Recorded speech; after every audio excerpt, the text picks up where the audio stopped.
Payyanur baby memorial ആശുപത്രിയിൽ ചികിത്സാ പിഴവിനെ തുടർന്ന് 1.5 വയസ്സുകാരൻ മരിച്ച സംഭവത്തിൽ മുഴുവൻ ഡോക്ടർമാരെയും പ്രതി ചേർക്കുമെന്ന് പോലീസ് ഉറപ്പ് നൽകിയതായി ബന്ധുക്കൾ. ഇതോടെ ആശുപത്രിക്ക് മുന്നിലെ പ്രതിഷേധം അവസാനിപ്പിച്ചു. ഡോക്ടർ അഞ്ജലി പൊതുവാൾ, പീഡിയാട്രീഷ്യൻ ആശ നിർമ്മൽ, പ്ലാസ്റ്റിക് സർജൻ ആരതി അന്തർജനം എന്നിവരെ കേസിൽ പ്രതി ചേർക്കും.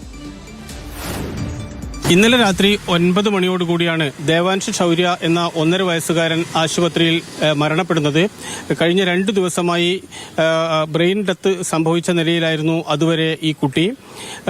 ആശുപത്രിക്കാരുടെ വീഴ്ച കൊണ്ടാണ് ഇത്തരത്തിൽ മരണമുണ്ടായത് എന്ന് ഉറപ്പിച്ചു പറയുന്ന ബന്ധുക്കൾ കടുത്ത സമരങ്ങളുമായി മുന്നോട്ടു പോകാൻ വേണ്ടി തീരുമാനിക്കുന്നു. ബന്ധുക്കൾ കുഞ്ഞിന്റെ മൃതദേഹവുമായി പയ്യന്നൂരിലെ ബേബി മെമ്മോറിയൽ ആശുപത്രിക്ക് മുന്നിൽ പ്രതിഷേധിക്കും എന്ന് അറിയിക്കുന്നു. കേസ് നടപടിയായിട്ട് മുന്നോട്ട് പോകാൻ ഈ ഡോക്ടർക്കും ഈ മാനേജ്മെന്റിനെതിരെ കൃത്യമായ നടപടി ഉണ്ടാവണം. ഇനിയൊരു കുട്ടിയെ കൊണ്ടുപോയി കഴിഞ്ഞാൽ ഇങ്ങനെ ചെയ്യാൻ പാടില്ല ഇവർ. എന്നാൽ ചികിത്സാ പിഴവുണ്ട് എന്ന കാര്യം ആശുപത്രി അധികൃതർ സമ്മതിച്ചിട്ടില്ല. കാരണം ഏറ്റവും മികച്ച ചികിത്സ കുഞ്ഞിന് നൽകാൻ വേണ്ടി കഴിഞ്ഞിരുന്നു. ഏറ്റവും വിദഗ്ധരായ ഡോക്ടർമാരുടെ സംഘമാണ് കുട്ടിയെ പരിശോധിക്കുന്നത് എന്നതും അതോടൊപ്പം തന്നെ ഏറ്റവും ആധുനികമായ ചികിത്സാ സംവിധാനങ്ങൾ ഉപയോഗിച്ചാണ് ചികിത്സ നടത്തിയത് എന്നുമായിരുന്നു ആശുപത്രി അധികൃതരുടെ വാദം.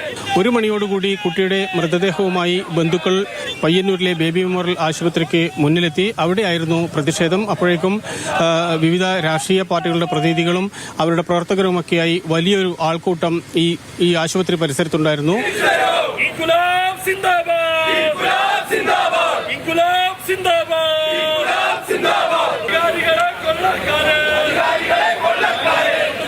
ആശുപത്രി പരിസരത്തെത്തിയ ഇവർ പിന്നീട് ഇവരുടെ ബന്ധുക്കൾ മാനേജ്മെന്റ് പ്രതിനിധികളുമായി ചർച്ച നടത്തി. ആ ചർച്ചയിലാണ് തീരുമാനമുണ്ടായിട്ടുള്ളത്. പ്രധാനപ്പെട്ട 2 കാര്യങ്ങളിൽ തീരുമാനമുണ്ടായി.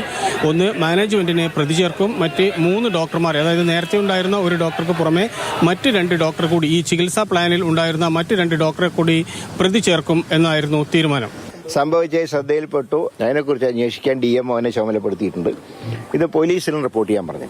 അതോടുകൂടി പ്രതിഷേധം അവസാനിപ്പിച്ചു. പിന്നീട് കുട്ടിയുടെ അച്ഛന്റെ വീടായ എരമത്തേക്ക് മൃതദേഹം കൊണ്ടുപോയി. അവിടെ നിന്നും അമ്മയുടെ നാടായ കണ്ണൂർ നഗരത്തിനടുത്തുള്ള തിലാനൂരിലേക്കും പൊതുദർശനത്തിനും മറ്റും വേണ്ടി കുഞ്ഞിന്റെ മൃതദേഹം കൊണ്ടുപോയി. വൈകിട്ട് പയ്യാമ്പലത്ത് സംസ്കരിക്കാനാണ് അവർ ആലോചിക്കുന്നത് എന്നാണ് ബന്ധുക്കൾ അറിയിച്ചിട്ടുള്ളത്.